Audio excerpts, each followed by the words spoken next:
What's up? It is eSports Live on a Tuesday. It is NFL roster cut day. Officially, the Titans made 16 moves, and they still got, 20-ish, 21, 22, depending on what the number is, to go here today by 3 p.m. Central Time. As I said, Easton's eyes tried to do mental math, and then he looked down immediately to his calculator to find out the exact answer here on the show. But going to have a good conversation about the subtle message the Titans sent with their moves yesterday on roster cut eve that excluded some popular names. As Zion says, still got strep.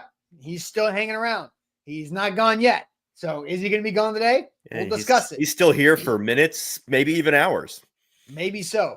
But also we've got some predictions. We'll talk about this subtle message and what stood out the most in the first round of cuts. And then we're going to predict the final round of cuts that will happen later on today for the Titans. And we'll throw some shade. Easton, I have a pretty good idea what your shade might be today. I also have a good prediction that your shade might leak out before we actually get to throwing shade.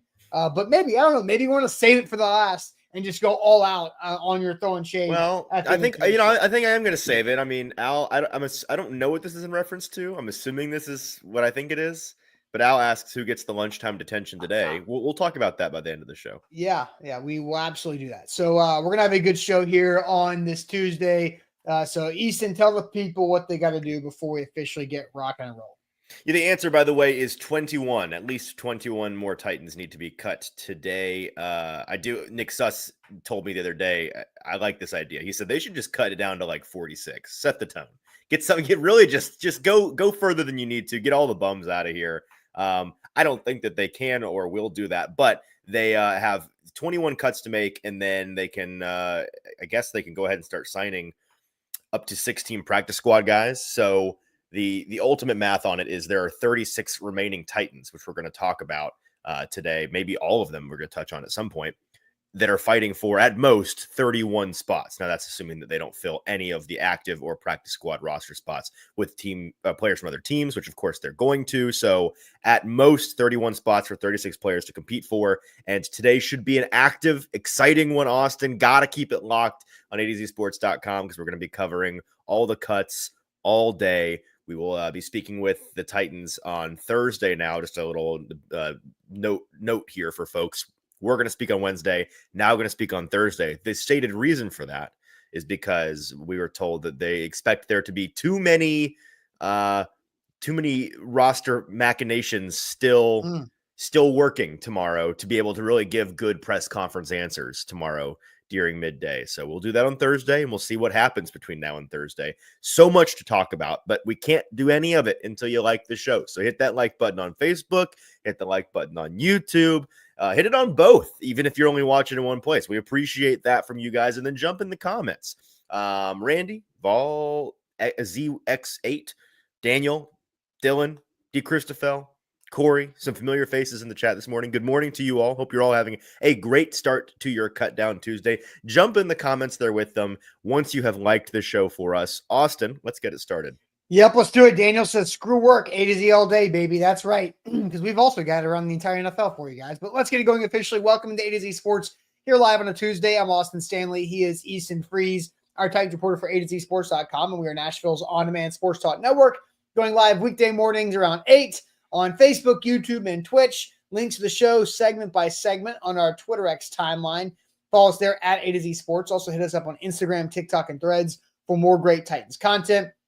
Give us a 5-star Google review. That goes a super long way for our company. But we do have to thank our sponsors because they make it happen for us and they help out all of you. Wilson County Hyundai, make them a part of your new car buying process in Lebanon or online, wilsoncountyhyundai.com. The Bone and Joint Institute, boneandjointtn.org, the region's destination for comprehensive orthopedic and sports medicine care, and our friends at Barton Drury Insurance Group, customized solutions for all of your insurance needs. Are local to the Mid-State area and online at bartondrury.com. So I do think it's smart of us out of the way, off the top, is to go through the logistics of the timelines as Easton just leaves. I don't know where he's going. Hey, can you still hear me? Oh, is he back? Okay, good.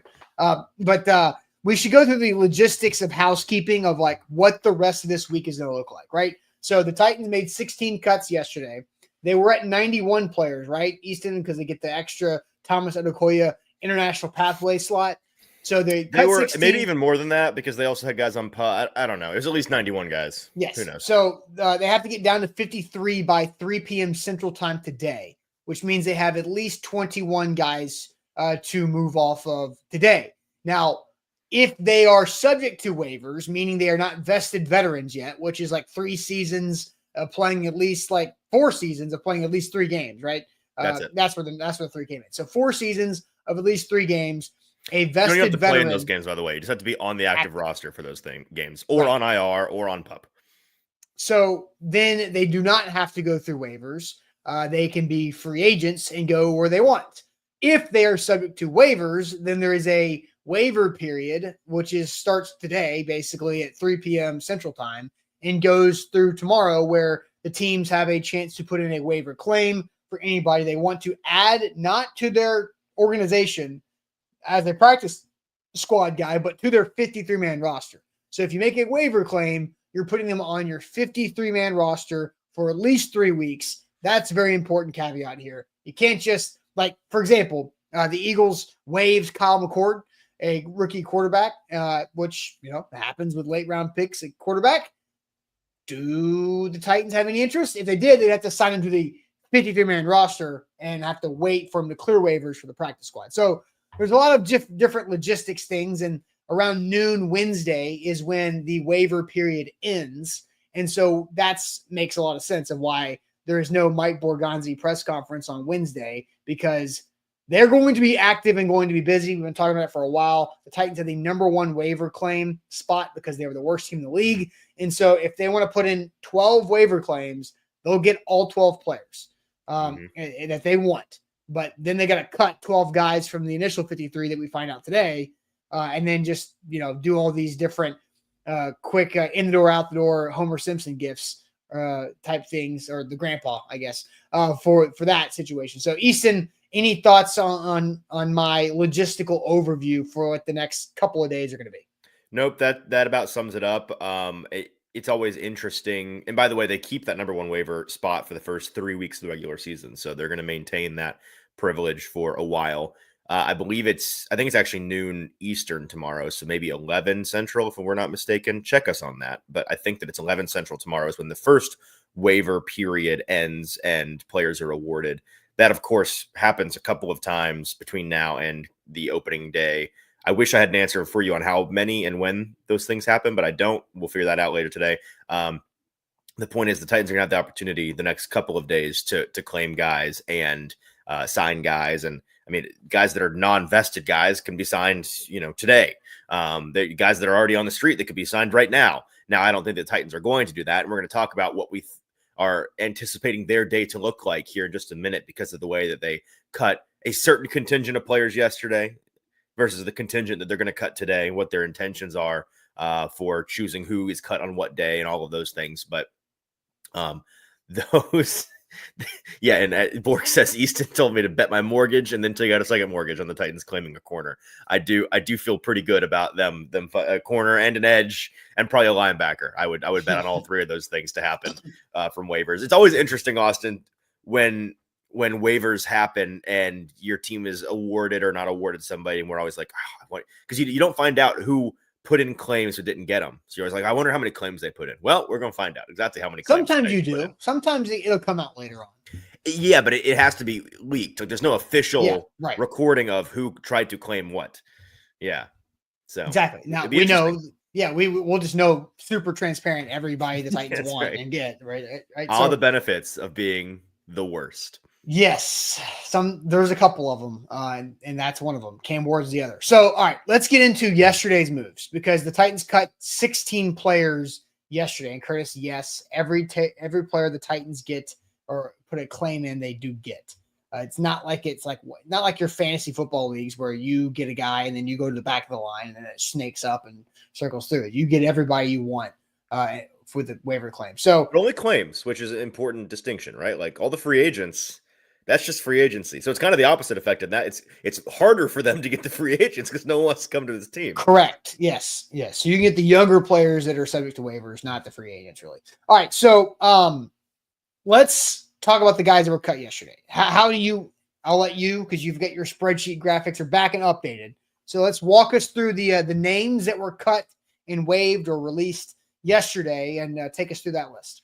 So let's just go through it, and feel free in the chat to chime in when you sense a trend. Here are the guys that were cut yesterday in the wide receiver room. We lost 3 guys: TJ Sheffield, Matt Landers, Jaquan Jackson. Fire the cannons for those guys. The offensive line, goodbye to Sam Mustipher and Arlington Hambright, a person who respectfully I still don't believe is, I think that's a witness protection name, or perhaps a name of a subdivision in the suburb. It's a Key and Peele name for sure. It sounds like, oh, did you see that they're starting to build houses over there in Arlington Hambright across the street? Oh yeah, that's what it feels like to me. The defensive line. What Key and Peele school did Arlington Hambright go to? I think it's Columbia. Yeah.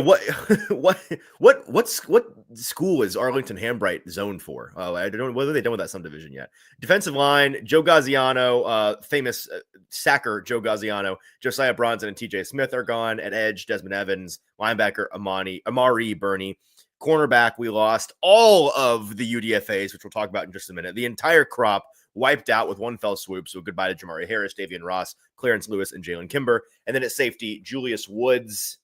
That's a mistake on my part. Julius Wood and Joshua Bledsoe. That is the 16 that we lost yesterday. Austin, are you sensing a bit of a trend with who was cut yesterday? Yeah, I was scanning the comments to see if there was a guess of the trend. Not yet, because there was a specific message and a specific reason of why those were the 16, especially that you're hearing, right? Because they got to cut 21 guys today.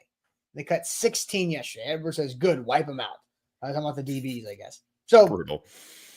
I will say the statement, and I will let you correct me or address it in further context. But from my understanding, the 16 guys that were cut yesterday were the easiest of the cuts to make, because the Titans do not necessarily see a practice squad or developmental future with those 16 players for the most part.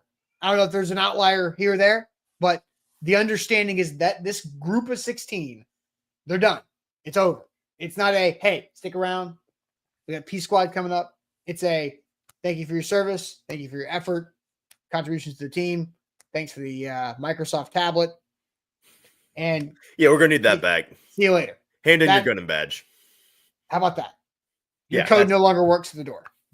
That's right. That's right. We'll take your parking pass as well. That's generally the gist of it, and that's both logical looking at the list, and also something that I have heard from inside the building that these are the guys that they, in a way are a harder day worth of cuts to make. And cut days on a personal level, which you may or may not actually care about. I would absolutely loathe cut day or cut weekend. Like, I would really dread it if I was somebody doing the cutting. Because it's just brutal. It's got to be a brutal couple of days. As somebody who has to fire people on occasion, it bleeping sucks every time. Yeah. So I can't imagine having to do 37 of those within a 2-day span every year. That scheduled. When you have to fire somebody, it's a person. You usually have a very good reason. You may even be actively upset at them about something. Yeah. With these guys, it's like they tried their best. They didn't do anything wrong. Right. It's the dream of playing football professionally, getting paid to do it. It's the dream of people in a sports media company covering football, getting paid to do it. And I have to take that away. It's butterflies, it's nerves, and it's the conversation usually is quick, but it's always one of those I don't smoke cigarettes. Never really. I was like, I need a cigarette after this. Yeah, exactly. Making me think what the about hell just happened and just reset. But it blows, and so I can't imagine the volume of having to do that every year, every year. So, I definitely understand that. Yeah, and I think yesterday's were maybe the harder ones, just because those are the guys that you're not going to be seeing around again. Now we can talk about some of them here in a second. Maybe what the most surprising of these guys was, maybe who you thought the best of these guys was, or the guy that you were maybe expecting to get a chance at the practice squad who didn't. And I'm not saying that I know for sure none of these guys are going to be practice squad potential guys. We'll talk about all the UDFA rookie cornerbacks. Maybe one of them. I thought that at least one of them would win the rookie UDFA cornerback practice squad spot, but maybe not. I don't know. The point is the guys today, the vast majority of them are going to either stick around in the league elsewhere or end up on the Titans practice squad, at least initially. And so that's also logistically a reason for this is I think that doing that yesterday for those guys who are maybe going to have a harder time finding another landing spot, you give them a little bit of a head start to, have their agent start talking to teams and kind of getting their name floating around. It's easier to stand out on day one than it is on day two, because today is, there are roughly, I think 1,200 total players that are suddenly going to be out there floating in the ether available by the end of today. Which roughly is the same size as the transfer portal. right. Which is, it doesn't sound like that many players until you do the math on, you're like 1,200 guys. Yeah. And it's easy when you're a Jaquan Jackson to get lost in that shuffle when you're one of 1,200. So letting them be one of the couple hundred yesterday that were already cut is an advantage to them. And then today it gives the team the opportunity to cut guys, but then immediately say like, hey, call your agent, have them come in, have them, get on the conference call with us. We're going to go ahead and start, we're prioritizing you for the practice squad. We'd like to keep you around, yada, yada, yada. And they work through all of those things. Yeah. Negotiation for P squad and other kind of stuff. All right. So we'll go through these names again. But hey, Mason, you know the deal. Call your guy. Right. We're going to get to Mason Kinsey. Let's get to talk about him. We will talk about him because there's something unique about Mason Kinsey this year. That we haven't discussed yet. But what stands out most with the Titans' first round of cuts? What stands out most? Because we've got right here are the defensive side of the cuts, all the defensive backs, right? All of them. Literally every single one of their UDFA defensive backs, right, were cut. Or is Kendall Brooks, Kendall Brooks isn't a rookie, right? He was a UDFA last year. Okay, so he's a second-year guy. So, all the guys gone. And then the offensive list is much smaller, but 3 wide receivers and 2 linemen, including second-year receiver Jaquan Jackson. So what was the most surprising, what stood out the most, maybe not surprising, but what stood out the most when it comes to yesterday's first round of cuts? We'll get to your answers in a second, but going to tell you guys about Lipscomb University, a nationally recognized university that is doing some really cool stuff because they have created an online grad program that's based in Nashville, but you can take it wherever you want. That is a sports analytics online grad program. That's pretty cool. So if you're trying to do something in sports, if that is your true passion, which if you're watching our show, you probably have a really strong level of passion for football, for the Titans, or for all of it. And if you want to make that a career like Easton and I have, there's so many different pathways to get there. There's not one correct path. There's not one wrong path. There's a lot of different ways you can do it. Lipscomb University is creating more pathways for that.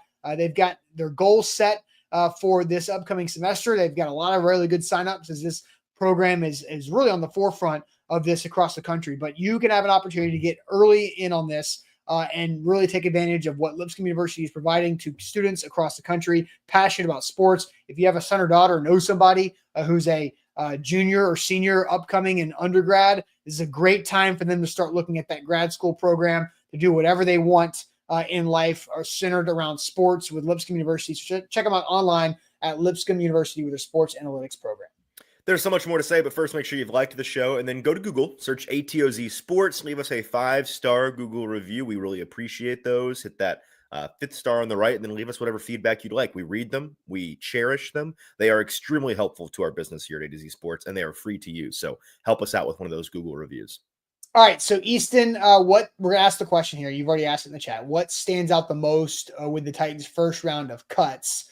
Do you have any comments that you see? I'll put up the graphics and you go to the comments. So sure. We'll start with the offensive side of the ball. TJ Sheffield, Matt Landers was also waived injured as he's had a boot on his foot since midweek at Atlanta. And then Jaquan Jackson. Actually, I think Landers got hurt against the Bucs in that preseason game. So It's been a few weeks since we've seen him do much of anything. And then Jaquan Jackson, Sam Mustipher, Arlington Hambright on the offensive line, and the defensive cuts that were made. Joe Gaziano, Josiah Bronson, TJ Smith on the D-line, Desmond Evans at edge, Amari Burney, who I saw 58 out there every preseason game. I was like, who the hell is 58? every time. And I'm like, oh, Bernie. I don't know who Bernie is. I just know I ask the question every game. Jamari Harris, Davion Ross, Clarence Lewis, Jalen Kimber, the corners that were cut, Julius Wood, and Joshua Bledsoe there at safety. So, Easton, what are you seeing from the comments of what stood out most from this first round of cuts? Well, I'm seeing a super chat from King VC who says, lock in and like the show, which we appreciate. Good morning to you, King. He leaves a non-super chat in response to our question here, which I had, and now I've lost, but I remember what it said. He said that he's surprised that Xavier Restrepo was not, here we go, that X wasn't on the initial cut list, was surprising to him. So in a way, I kind of agree with this. There were some cuts that weren't made yesterday that were more surprising than the cuts that were made yesterday.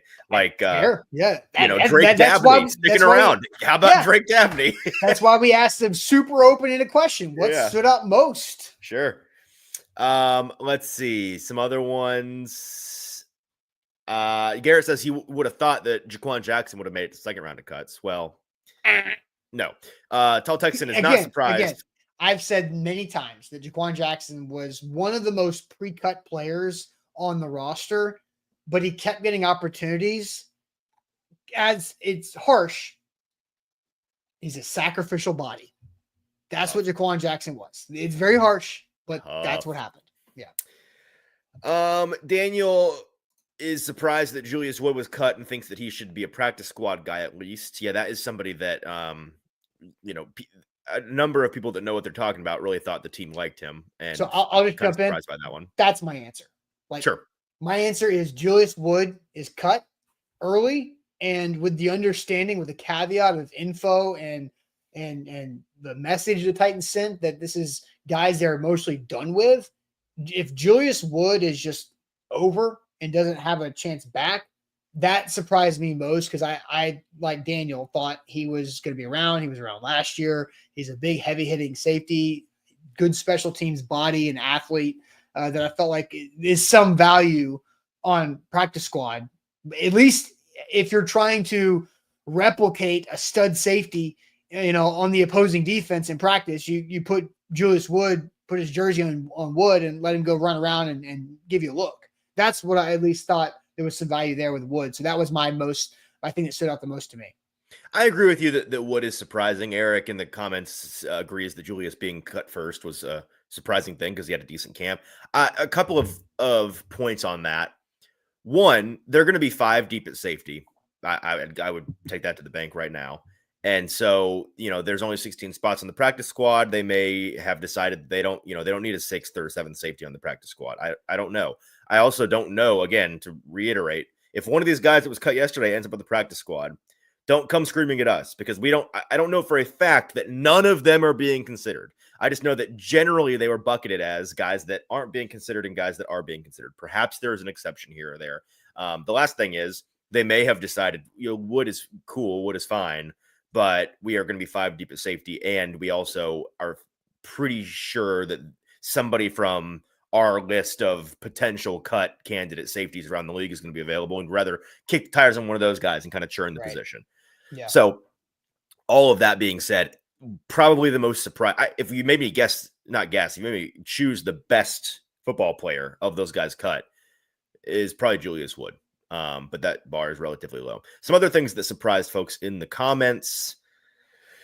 Let's see, a number of folks saying that none of it surprised them. No surprises, 0 surprises. And that's the nature of the first couple of cuts is that they're the obvious guys. Today's cuts will be more interesting for sure. Still, I'm seeing a number of comments still about Xavier Restrepo still being alive, which is surprising, folks. Do you find that surprising? I don't find that surprising considering I think that he's a practice squad guy. And you don't cut those guys first necessarily. So I was expecting him to be cut today. I just think because the Titans' number 1 waiver wire spot that this cut timetable has been different than most of them in the past. And there's a new GM, there's a new structure. They're doing things differently. Like they played Friday night and waited until Monday midday to cut anybody. Mm-hmm.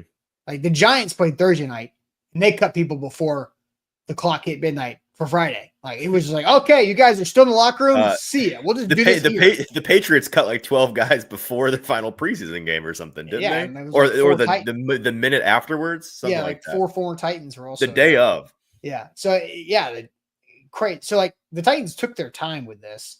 So do we want to get into this Restrepo topic real quick, or do you want to give your answer to what stood out the most? Yeah, let me give my answer. Two things on the guys that were cut, and then we can leave them in the past probably forever. One is I was most surprised that literally all of the UDFA cornerbacks got cut. I thought that somebody would, and listen, like one of these things is not like the others. So, and yeah, Amnesia with the super chat. What stands out the most to me is just how bad all the UDFA defensive backs must have been to not make this team. 100%. I don't know if I've said this on the show or not yet, but I've kind of been talking the last week about how I think that as impressive as this year's draft class has been so far, the undrafted class is that much unimpressive, that much disappointing. And you'd rather have the impressive draft group than the undrafted group for sure. So that's a binary choice that you make every time. But you'd like them both to have some promise. And the fact that of this UDFA class, which, I forget how many there were, a dozen or so guys that they brought in, maybe more. And the only guys that are really practice squad candidates, it seems, are Brandon Crenshaw-Dixon, who I think is a lock for the practice squad. Restrepo, who we're expecting to have a decent chance to get that. And then, man, who else? Like Cam Horsley? Yeah, and Cam Horsley. That's right. Cam Horsley and potentially Isaiah Rakes. His chances hurt a little bit by the fact that he got hurt. Those are really the only guys that stand out. And the fact that, especially at cornerback, looking at this screen, you brought in 4 guys thinking somebody. I mean, look at who they're competing with. Like 2 of these guys that aren't in red right now, well, at least 1, maybe 2 of them are going to end up moved to the top of the screen, joining the actual room. Meaning you had those 4 guys competing with 1 or 2 veterans for a practice squad spot. Last year, the Titans kept 3 cornerbacks on the practice squad. And they said, we don't want any of you cats a part of that. We think. We'll see if that changes. Now, Jalen Kimber had an atrocious camp, the Titans allowed 734 rushing yards against the Buccaneers, and I think 725 of them were directly responsible. He got held really bad on one of them that didn't get called. So I kind of feel his pain on that one. But yeah, he was really bad at setting the edge. Yeah. Generally in practice and in the games, it was bad. But the rest of these guys, Davian Ross made some plays on tape. Jamari Harris was a little bit disappointing to me, to be honest with you. His pedigree coming out of college, I thought that his tape at Iowa was good enough to definitely be a consideration. Apparently not. And Clarence Lewis did some things that were reasonable as well. So I'm just surprised that none of them worked out. And I think that it's a low stakes thing. So I'm not losing my mind over it, but easily the biggest failure of the entire offseason to me for this Titans team is how poorly the scouting staff did with the undrafted class. It was a very bad job. They did a bad job with it. And I agree. And I think that's something to keep an eye on for the future, because it's not the end of the world, right? Bad roster. You had 9 draft picks, right? Because they had to nickel and dime their way to get more and more draft capital. And they drafted really well, because all of those draft picks are going to make the 53-man roster. Usually when you have a UDFA or 2 or 3 slip onto the 53, you've got a bad veteran that's time to go, or you got a day 3 draft pick who's just not very good. But they hit the draft, but they missed on the UDFA. Now, Can they do both? Because you need to do both, because there's really good UDFAs out there every year that make a career in the NFL that were passed over for whatever reason in the draft. Shocker. Deontay Johnson was just cut. No. Go get him. Yeah. No, go get him. Good Lord. So I think I agree with you that they whiffed a lot on most of the UDFAs. And Yuri says they went undrafted for a reason. But yes, we know that. But usually there's guys that stick around. There's undrafted guys. Quentin Spain was an undrafted free agent offensive lineman who was like a multi-year starter for this franchise. There's a guy that does a morning show in this market who is a UDFA offensive lineman who played over a decade with the Pittsburgh Steelers and started 10 years and Ramon Foster. There's guys that's just offensive lineman. There's all types of Wes Welker is who Xavier Restrepo wants to be, right? And then Darius says, what about Brandon Crenshaw Dixon? That's what we're going to go to next. It's like the sole bright spot on this group. Yeah, I think Restrepo's maybe not a bright spot, but he's also not. It's a tear down for me. Yeah, but he's also not like a disappointment. I mean, I don't know. It was also not a fair hype machine for Restrepo to live up to. No, but I think again we are talking about none of this UDFA class being a potential roster candidate, and we're talking about maybe 3 of them being practice squad guys on a roster, most importantly, that had just all kinds of opportunity. Yes, for sure. So, all right, we're going to talk about Xavier Restrepo. We're going to talk about the predictions that we have for today. There's several comments that I have favorited about Xavier Restrepo from you guys from throughout the early parts of the show. But we'll get to all those things. But first, we'll tell you guys about the Bone and Joint Institute, boneandjointtn.org, the region's destination for comprehensive orthopedic and sports medicine care. When injuries happen in life, which they happen sometimes, not like as much as in football, but injuries do happen in life. Maybe you have the old injury from your past that is creeping up as you get older and you need to get that taken care of. I got 1 or 2 of those that I've had to manage over the last couple of years with the Bone and Joint Institute. They've been phenomenal in helping me understand how to take care of knee tendonitis from my ACL surgery from 15 plus years ago. So they help me work out at home and do some physical therapy stuff at home so I get to save that money. Because I did that last spring, 2 springs ago, I guess.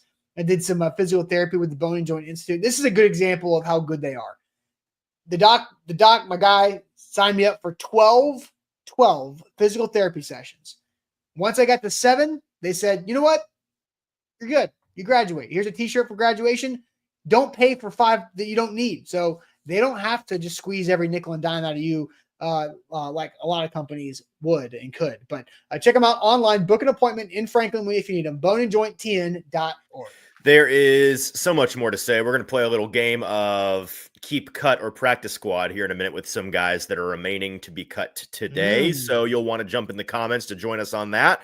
But first, before you do, go to Google, search ATOZ Sports. Leave us a 5-star review. Those are extremely helpful. Thank you for leaving us those reviews.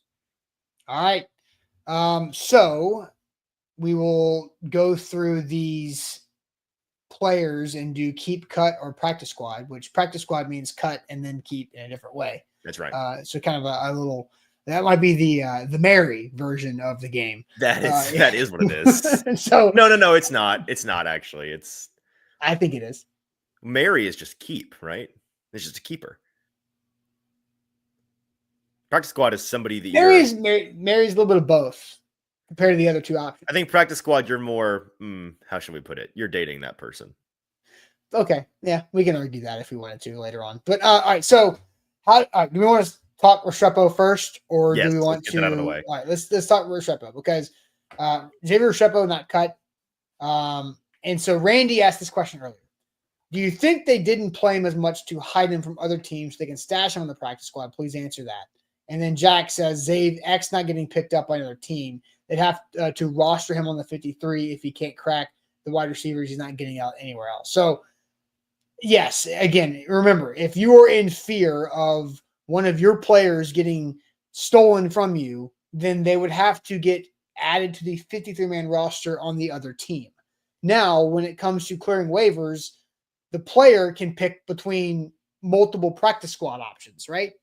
So that's more of a free agent situation of which P squad you want to go to. There's some contract negotiation opportunity of this practice squad is going to give you more money, but maybe this practice squad has more opportunity for you to get game day activations or maybe a path to the active roster or the 53-man roster throughout the year or whatever. So there's a lot of different variables to go into that. But Xavier Restrepo, to Randy's question, I'll let you answer that part. No. Next question. Okay. I mean, listen, like no team is I understand where your head's at. No team is hiding UDFA rookies. That's not a thing. They're undrafted rookies. who need to play. And if you're going to keep them around, it's because you see a future for them if they develop. And they're not going to develop if they don't play. And for these guys that don't make the active roster and or have no chance of seeing actual Sundays, there is no time more valuable than August when they could play in almost sort of real games. I will give Xavier some Strobo's getting credence. like, a dozen snaps in those games. I'll give some credence to the idea, but I think it's outdated. I think when there were 4 preseason games, there was a more of a possibility of teams not playing somebody to hide them because there was more snaps that had to be out there, right? You had to have more sacrificial Jaquan Jacksons to go play the 4th preseason game, and you didn't want to get the guy hurt that you maybe wanted to stash somewhere. Like that I think is a 10+ year old strategy that is probably no longer used anymore. And that was also like technology has made it so much easier for all the other 31 teams to know way more than what they used to. And so I think it's just an outdated philosophy. But I agree with Easton. I also don't think that it's like, I think sometimes teams hide certain guys. UDFA rookies are not those guys. You would think because, to your point, every team just did their homework on that draft class and they passed on them up to 7 times or more. And in UDFA. Now, what I don't know, there is something to what if Brendan Criswell-Dixon, right, who is a good tackle prospect. What if, and he got a lot of guaranteed money from the Titans as a UDFA. What if there was a solid negotiation between 2 other teams and the Titans after the draft ended for him as a UDFA? And maybe one of those other teams is like, oh, Titans are going to cut him. We can get him back now. We missed out on him last time. Maybe we can get him back. And they liked him. And they have a solid tackle situation and have an extra spot for a 4th tackle who's developmental because they feel good about their first 3. Mm-hmm. That's something that could make sense. But that's a very specific scenario. Yeah. Okay, sure. So if a team is good enough to be like, oh, we really would like to keep this guy. Like the Eagles. What if the Eagles and the Titans... Maybe you hide a guy. But you know who's not hiding a guy is the Tennessee Titans, brother. There's no hiding these guys. We need you on the team, brother. We're not hiding you. Get up here. Yeah, and Andre brings up the 5 tight ends that were kept last season. Anything is possible. Sure. It's just like that's I think fans tend to over-ascribe galaxy brain techniques to teams when in reality they're like it's usually not that deep. You know what I mean? Like it's usually not that clever. The simplest answer, Occam's razor with NFL teams. The simplest answer is usually the correct one. Yeah, they got a lot of in this case, it's that Restrepo is not awesome. Yeah, NFL teams are not they're not spending all this energy to trick the fans on Twitter. They've got other things to do. Okay, so let's go play our game of keep, cut, or practice squad. Yeah. Do you want to start with Restrepo? Or should we just, since we're here? Sure, right? Sure. Do we want, you practice squad, right? Yes. Squad. Xavier Restrepo will be cut and will be signed to the Titans practice squad. I agree. We have been saying this for how many weeks? How many weeks have we confidently been saying this? At least 2, maybe 3. I was going to say 2.5 or 3. Yeah. Yeah, I think that's right. Now, the real question is, and there's not really any debate there, who in the receiver room will join him, if any? And we mentioned this earlier. Quick, I want to get to, before we just move past that. Okay. Mike Peck says, how much, if any, do you think Cam has in the Restrepo decision? None. But here's where I think Cam comes into play. Yes. Once Xavier Restrepo gets cut by the Titans, Xavier Restrepo has no motivation to go to anywhere else on any other practice squad. Sure. Because of Cam Ward. So that's the influence that Cam has. It's on Restrepo's practice squad decision moving forward. Yes.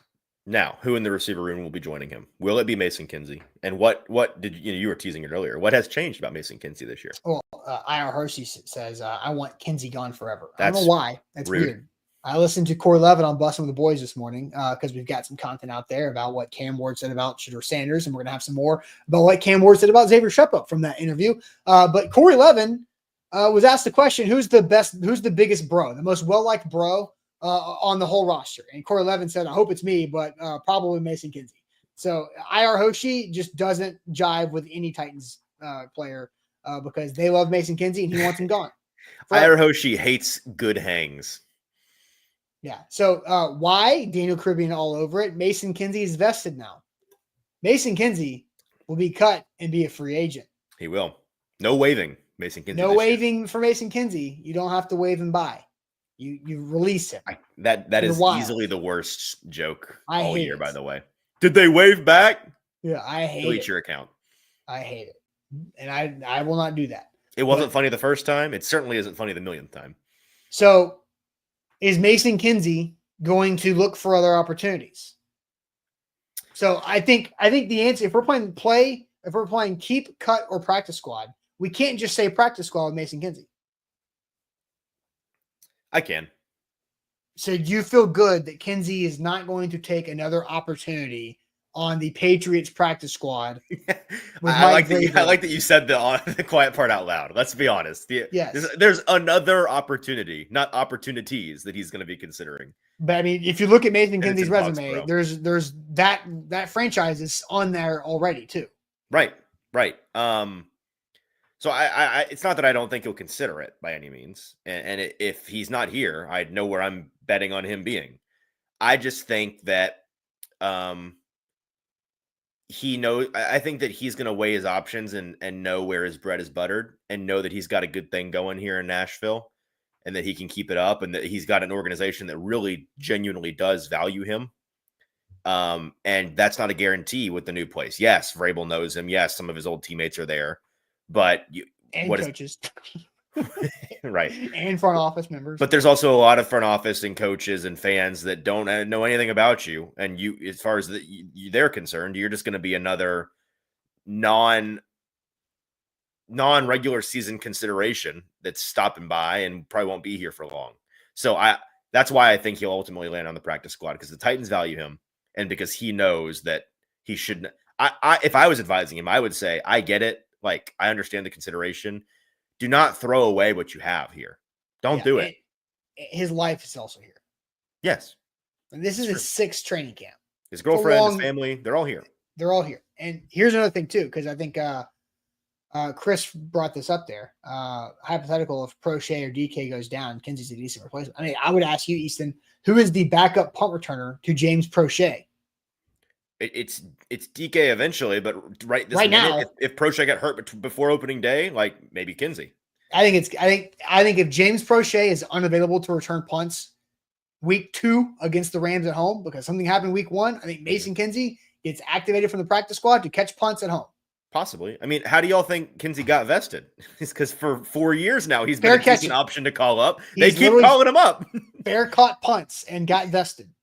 That's awesome. That's a great life. So that's what I think. So all right. So we're Restrepo, P squad, Kinsey, P squad. I think those are probably the easiest two.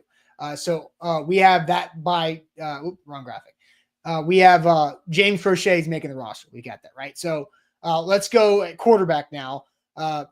Keep, cut, or practice squad, Brandon Allen. Yeah, they're going to keep him for now. I think keep for now. I would also. Sorry. But what about for long? I mean, there are going to be some tempting options that come available, I think, in the next couple of hours. I still lean they're going to just stick with their guy.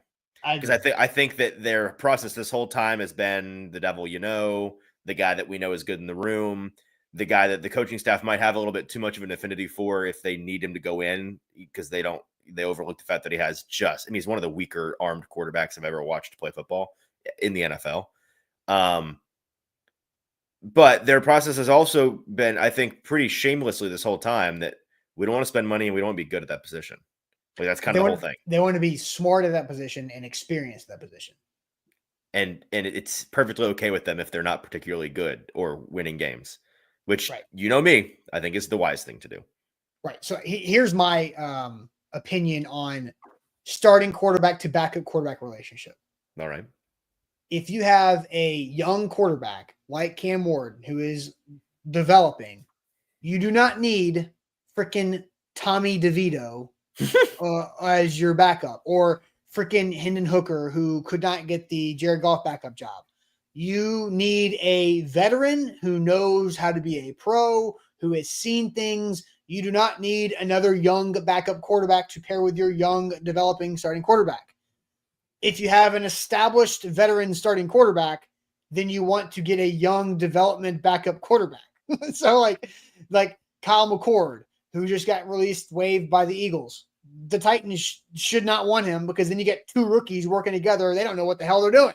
No, they just played their last regular season game against each other, and Syracuse knocked Cam Ward out of the playoff, damn it, and cost me money. They're watching film together, and they're like, Yes. What are we looking at? So, I have no idea what we're looking at right now. So you don't want that. So you have to have the right balance of starter and backup. And I know you guys think Brandon Allen sucks. Nah, 11 years shows that you're probably right. But he's smart. He knows how to be a pro. He can read defenses, and he can help Cam Ward develop. And that's the job that he is signed here to do. Right. So he is a key. Oh, hell. Brandon Allen wishes he was Udonis Haslem. I get the comp there, but that is not fair to Udonis Haslem. He did way more than Brandon Allen. Will Levis has more passing yards in his career than Brandon Allen. Brandon Allen's 32. Mm-hmm. All right, so we move on. Dang, I keep clicking the defense first. All right, so Trevor Siemian, keep, cut, practice squad. Cut. People have him on their practice squad. Why? I don't care. Like I don't think they need a quarterback in the practice squad. What? Why? What's the point? I think you have Tim Boyle and Trevor Siemian on call Speedo. for your practice squad if you need a practice squad quarterback. Yeah, like there's no point in this team keeping a practice squad quarterback. None, to me. Next. You don't need anybody to push Cam Ward. Cam Ward pushes Cam Ward. All Hooker is pushing is a pencil. What are we talking about? Hooker lost his job to 17 different people while in Detroit. They brought in an old veteran off the couch, not in football shape, who hadn't done anything in a year, in a playoff situation to be the active backup over Hendon Hooker, who had been practicing in the system for 3 years. Hendon Hooker stinks. Did you go online yesterday when Hendon Hooker got cut? You know what you didn't see? I purposely avoided it. Well, if you had gone online, you'd know that the thing you didn't see was what a lot of Vol haters online expected to be like, oh, here come all the Vols fans clamoring for Hendon Hooker. And then you looked around and it was crickets, because the Vols fans have given up on Hendon Hooker. And that's how you know when a Vol for life has finally lost that particular crowd of Vols fans, the sign anybody that once wore orange crowd, you know it's over. It's over. Yeah. Let him die. Yeah, let his career die. Joe Milton's a better NFL quarterback than Hooker. I don't think that's a. Oh, I think he easily is. Yeah, but that's not good. Joe Milton's not good. Sure. So we are out here trading fourth-round picks for Joe Milton, by the way. I don't know what magic Hendon Hooker captured in 21 and 22 for about 15 months. He was a badass, and then he hasn't been. He wasn't before. Then for 15 months in 21 and 22 season, he was a freaking badass, like literally came like fifth in the Heisman Trophy voting. Yeah, he's a sharp guy that found himself in a system designed to maximize collegiate quarterbacks, of which he was, and he played on a really good team. So you got a lot of exposure that way. This is, multiple podcasts can be done on this topic, so we're not going to open this can of worms. But a lot of people yesterday being like, well, talking about Joe Milton, Hendon Hooker, people say it's that Tennessee system really hurts skill players. And again, we don't have to open the can. I will say that I pretty objectively, that system helps and hurts, let's just say, quarterbacks, because it is it's simultaneously true that the system is the reason they get drafted where they get drafted in the first place. It's also the reason why they haven't been good NFL prospects. It's still early, and they're both true. And it's still early, and Milton and Hooker were both college transfers, right? That could not work in their first place and came to Tennessee and were better. That's fine, but I don't buy the whole early thing, Austin, because yes, it's early for Heupel. Yes, that's what I'm saying. I understand, but this style of college system There's nothing early about it. We've seen this. We've seen it Ole Miss for many years. We've seen it at other schools for as long as I've been alive. We've seen what it does to NFL prospects. No, for sure. It's never worked. Because name a non-quarterback offensive skill player that Joe Heupel had that's worked out in the NFL too.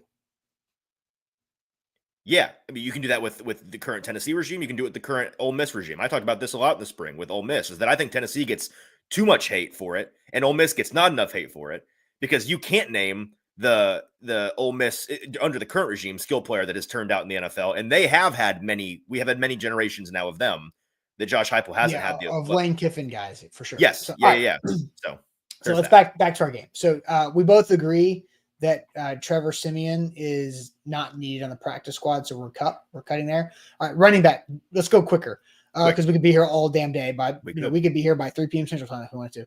Julius Chestnut, keep. Jordan Mims, sneaky practice squad. I'll say. I kind of like Mims. I'm kind of wondering if he's a keep because of the injuries. I don't think so, because I think if they keep another guy because Spears goes to IR, it would be somebody on the, like, we're going to see some guys that are of intrigue, like Audric Estime was just cut in Denver. Yeah, but he might be a keep initially, like an initial. He's a placeholder keep. So maybe a technical keep. Yeah, I'm going to say practice squad. I'll say keep. I'll step out. Jamar Jefferson, cut. James Prochet, keep. Yep. All right, we did the other two. Tight ends, Thomas Odukoya. P squad. Practice squad, I agree. Josh Wiley. Maybe P squad, because Wiley has really fallen from grace. He's lost his role. He's still somebody that we've seen in game settings that can be trusted, right? So if you need somebody in a pinch from the practice squad to call up, I like the idea of Josh Wiley over many other options that are practice squad tight end caliber guys. So I'll say practice squad, but there's a part of me that wonders if it's just over, you know? Like maybe I think it's over. Okay. I won't be surprised either way. You know where I think he's going? New England. Yeah.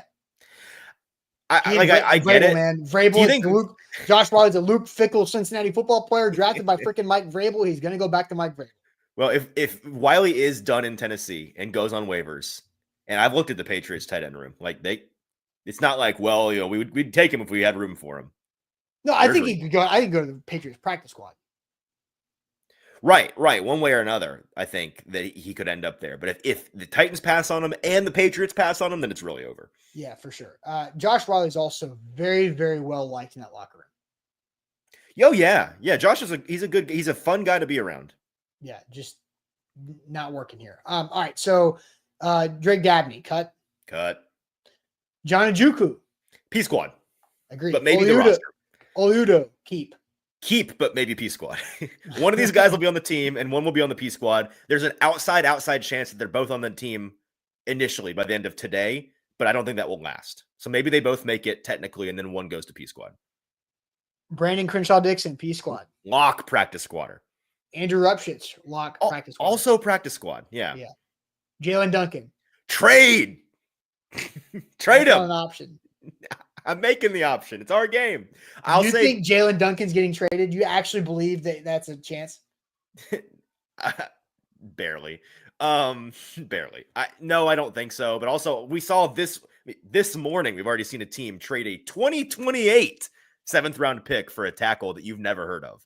So, hey, this caliber of thing is happening. It is happening. All right, because teams are desperate. I say if not, probably practice squad. But Brendan James, first time I've heard that name, he's a cut. Yep. All right, defensive side. So wait, how many practice squads we got? We got Mims P squad. Yep. Restrepo Kinsey P squad. That's 3. Odukoya, and you want to add Wiley to P squad? Yeah, I do. That's 5. We'll pick one P squad spot out of Ojoku Udo. There's 6. Dixon and Rupchitz. Now we're at 8. Right. Yeah. How about that? Half the P squad. Look at that. Look at us. Okay. James Lynch. Keep, cut, or P squad. James Lynch is a keep. I'll spit my coffee across the room if he's not on the team. Carlos Watkins. I think he's also an initial keep, but they'll look to replace him. I think he's a cut. Not even a practice squad. I think he's a cut. Wow. Do you have any? Is that just vibes or like Cam Horsley? Practice squad. Keep. All right. I think he's a keep to be replaced and then land in the practice squad. I think he makes the initial 53. All right. This is okay. Here's what I'm doing here. Every March, there's an 11 or 12 seed that makes it to the Sweet 16. Sure. A UDFA will make the initial 53. No. Yes. No, they won't. One of them. Every March it happens. You got to go with one. It's not just chalk. It gets chalkier, but at least there's something, right? There's an upset. There's a dude who's an accountant later in life who drops 8 threes in a game and beats Kentucky. It's going to happen. Cam Horsley is my Cinderella. No, you're dumb for this. And if I'm not wrong, dumb for this, I'm entertaining for this. No, you're dumb. You're dumb for this. But if I'm wrong tomorrow morning, you can open the show by calling me dumb for this. Okay. Because I think what difference is there in Carlos Watkins and Cam Horsley? None. It's the same thing. It's the same placeholder waiver wire ad on the D line. That's my point. Isaiah Rakes. I'm going to say P squad. Same. So now we've got 2 keeps and 2 P squads in those first 4 D linemen. What about Timmy Horn? I'm saying cut, but there's a part of me that wonders if I'm just missing something. This might be my one blind spot on the entire roster from an intel standpoint, because Kaharski put Timmy Horn on his initial 53, which I think is just him doing what you just did with the well, somebody random makes it, but maybe he's heard something. I don't know. Timmy Horn, hadn't heard a thing about him until I saw him on Karski's list, and I was like, really? All right. I don't think... you've got James Lynch is squarely on there. I think Carlos Watkins, Timmy Horn, Cam Horsley, only one of those 3 can make the initial 53 to get replaced later. Because it's a lot. You don't need that many big bodies. Because how many practice squad? How many of your 53 plus 16 are you keeping of big dudes like this?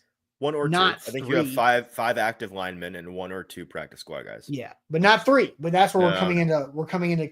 Watkins, Horsley, and Horn is 1 too many. Why? No, I'm just gonna cut Timmy Horn. I'm gonna bank on Karski not knowing anything. Okay, fair enough. I agree. Cut. Jihad Ward. Keep. I agree. Keep. Ali Gay. I think they'll initially keep him as well. Same. Jalen Harrell. We hardly knew. Cut. And I think Ali Gay will end up on the practice squad eventually. Yeah, and he might be a practice squad elevation because he's good at special teams. Yep. Curtis Jacobs, inside linebacker.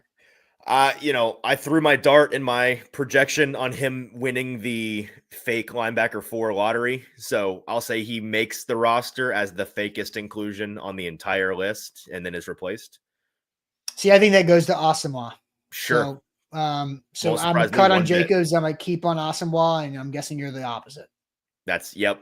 Although I do think, in a weird way, I think Asamoah has a chance to make the practice squad more than Curtis Jacobs does. But maybe I'm just wrong about this. I don't know. Blake Lynch is for sure cut. Goodbye. Yep. Daryl Baker Jr. Keep. Gabe Jeudy-Lally. Keep, but I feel way less confident about it. Agree. I'm on the same thing. You can say this name. Amani Oruwariye is being loaded onto a trebuchet and launched into the sun. There you go. He is gone. Quandre Diggs. Keep. And I feel very confident about that. Same. Mike Brown. Keep. And I feel also pretty confident about that. Yeah. Agree. Kendall Brooks is cut. Yeah. I mean, I won't be shocked to see him on the practice squad, but I'll say practice squad. Okay. And then Sly and Hecker are both keeps. Yep. So how many P squad guys do we have here? I think less than 8. We got 2 defensive linemen. Yeah. No edges, technically. One linebacker. 0 corners. And 1 safety. That's only 4 guys. Yeah. So there are 4 spots left. We'll go back to the offense. There's another lineman you can keep. Keep Duncan. No. Yeah. They can keep 4 offensive linemen on the practice squad. No. That's because they're going to go elsewhere for those last 4 spots. Well, but we're trying to make a full practice squad right now, knowing that they'll Fine. Okay, so you're just I don't gonna think so. we can end where we end and say that there's Yeah. gonna be like 4 new guys on the practice squad. Yeah, Okay. you don't have to. There's I thought that needs- for our game we were trying to build a full practice squad. That's my bad. No, we're just doing what we think. It's 16, Corey. 16 guys on the P squad, unless you have an international exemption, which I actually don't know for sure. So I thought that because Odakoye got elevated, or he made the initial team last year, which I thought was what officially lost you your international exemption for a guy. That once he was elevated this offseason, he had it. He had it for the 90 man. Yes. I don't know what it means moving forward. I think it doesn't apply to the 53 now. I think once you were elevated to a 53, that it no longer counts for your practice squad. But I could be making that up. I do not know. So it's at least 16. So I think we've got, in my opinion, and in your opinion too, we have 12 Titans that are practice squad options. Yep. Which means, and no quarterback, no kicker, no punter, which means I think one of those 4 could be a backup kicker. I bet it is. There. Yeah. I feel good about it being. Absolutely. Go get 2 cornerbacks on your practice squad. Yeah. And then you get one other spot that could be, running back based on health. It could be a quarterback spot too. So I think that's I think that's kind of where they're at. Yep. We will find out today. I hope we get some fireworks. That's right. All right. Cuts are starting to happen across the league. Titans have been quiet again this morning, but they have 21 moves to make throughout the day before 3 p.m. Central. And then the waiver wire process begins, and we will react to all that tomorrow morning. But we do have throwing shade where Easton has kept his shade quiet.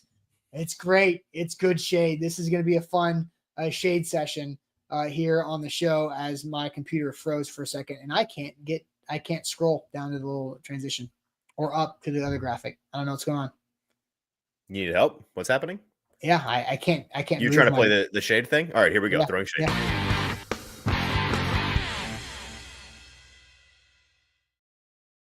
Can you click Hyundai for me? Thank you. Wilson County Hyundai. Shout out to Wilson County Hyundai. Make them a part of your new car buying process. Go see them in Lebanon or online at wilsoncountyhyundai.com. They'll help you out right there. Now, I can click back. You got it back now. Sorry. So I don't know what's going on with that. A little frozen there. Don't worry about it. Shade time. Do you want to throw shade to start us off as comments come in for the chat? Because you have very worthy shade. Yeah, you keep an eye on that chat. My shade is on our friend Jonathan Tonathan, JT here at the A to Z Sports Morning Show. A no-show today. After yesterday, I was a no-show. Now, I had very good reasons for not being here yesterday morning that are, frankly, none of the chat's business. Or my alarm didn't go off. One of the two. The point is, yesterday, JT and I play in a league with our college friends. No longer a college league, but for friends from college, we play in a beer league, co-ed softball league on Monday nights. And so yesterday, he was just giving me all kinds of crap. Oh, howdy, sleepyhead. How are you? Thanks for helping out this morning. Blah, blah, just yapping all night long. And then this morning on the morning call, Austin calls me and I'm like, hey, Austin's like, let me add JT to the call real quick. Hang on. And then unusual amount of silence. Like, are you still there? Hello? He's like, huh. Now JT's not answering. What's going on? Oh, how the turntables. Look at that. Little karma for JT, who I'm sure woke up this morning in a cold sweat, in a panic. Because, he's only been here for like 10 seconds. So that's first infraction. And one more, and I think we launch him on the trebuchet with Amani Oruwariye and launch him into the sun. So just, be careful making fun of people in life, because sometimes it comes back to bite you faster than you expect it to. Sometimes it's the next morning. Those who throw softballs live in glass houses, apparently. That's right. All right. So Shade, Edward says shade on Austin's computer. Yeah, I don't know what the heck is going on. I still can't scroll my graphics. I don't know why. So that's a weird thing. Hopefully that's just a situation for now. And shade on Edward for not having seen The Office in his life, for not knowing the reference for how the turntables. That's a pretty common one. Yeah, how the turntables. Anyways, any more shades? Oh yeah. Orlando, shade on soft Ohio State banning Dave Portnoy, even though it may be warranted. I'm not looking for facts here, just shade. Orlando, here's the fact is that you fell for the bait, my friend. That was a false report. They didn't ban him. Yes. There's no ban. That was just internet nonsense. So shade on Orlando for falling for internet. Shade on the fake. I mean, fake news is so like overused, but it still happens. Like the term fake news is annoying to me, but that is people. I cannot stand stuff like that. Like to me, parody social accounts is no longer funny. I agree. It used to be funny.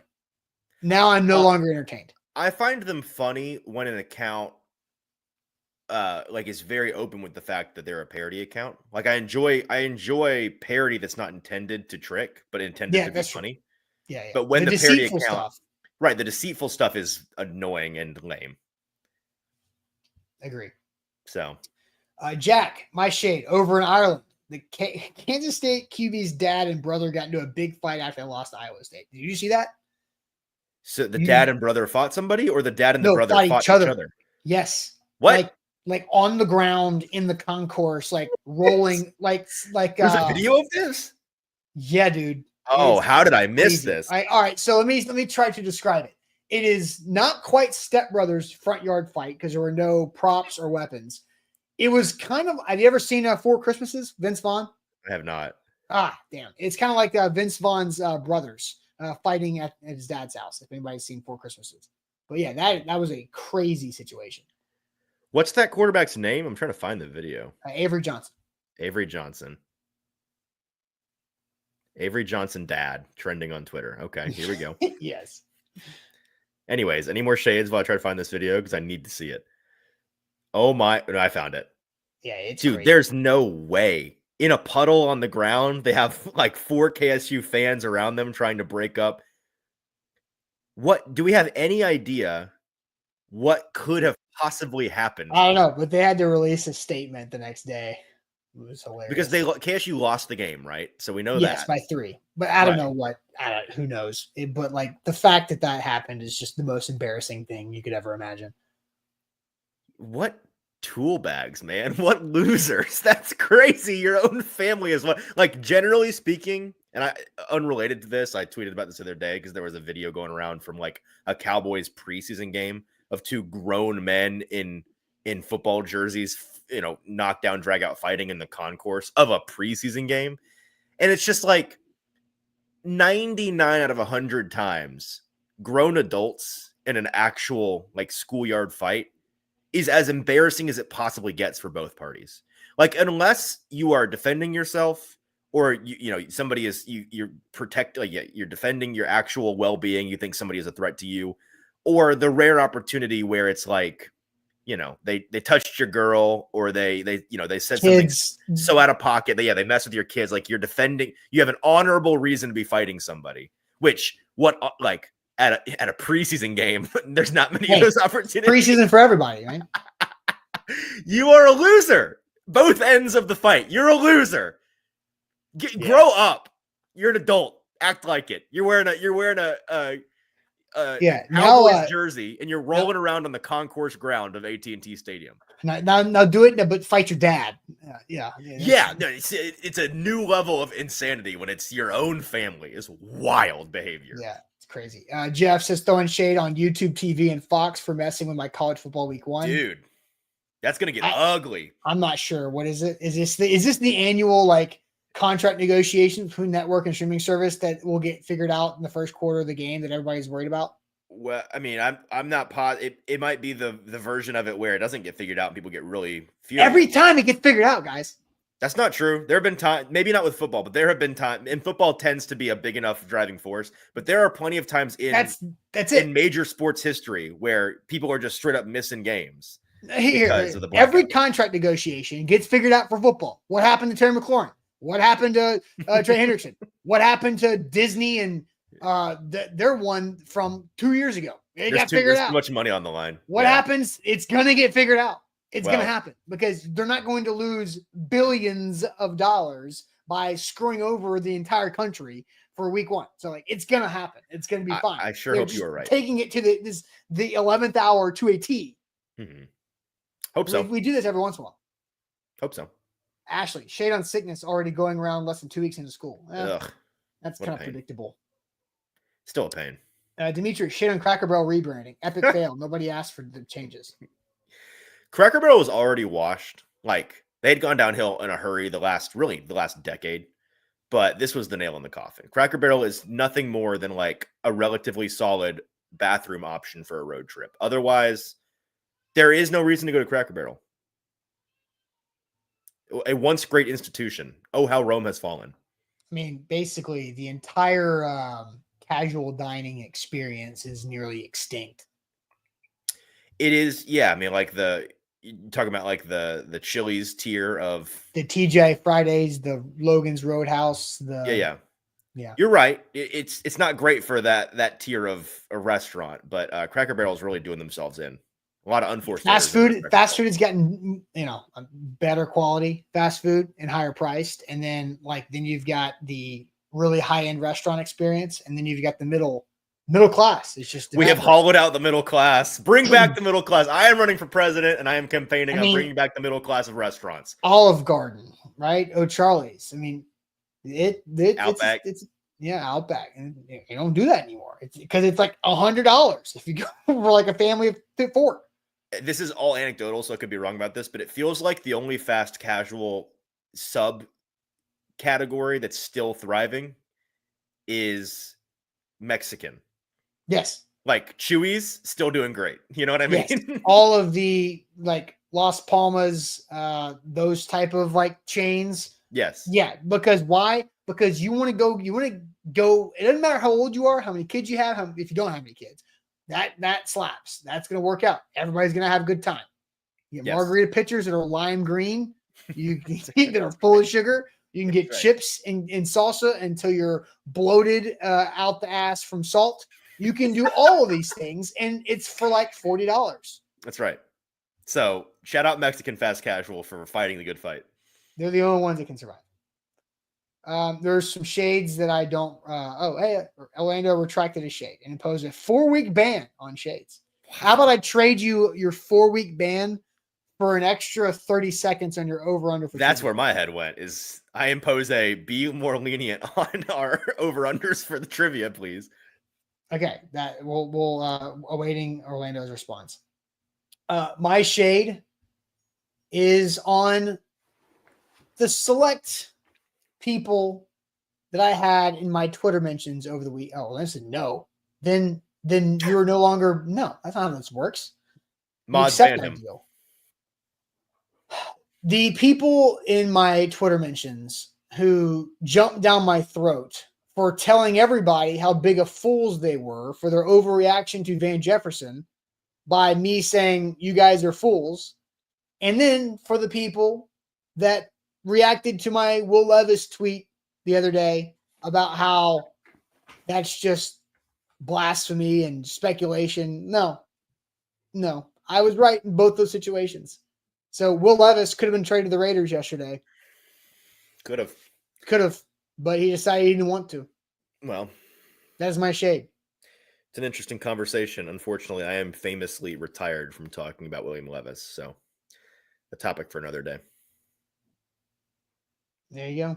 But you're not wrong on any of those. I'm not wrong. All right. That's it for us. A lot of content coming up. Can you put the end screen up there? My thing's frozen still. I don't know what's going on.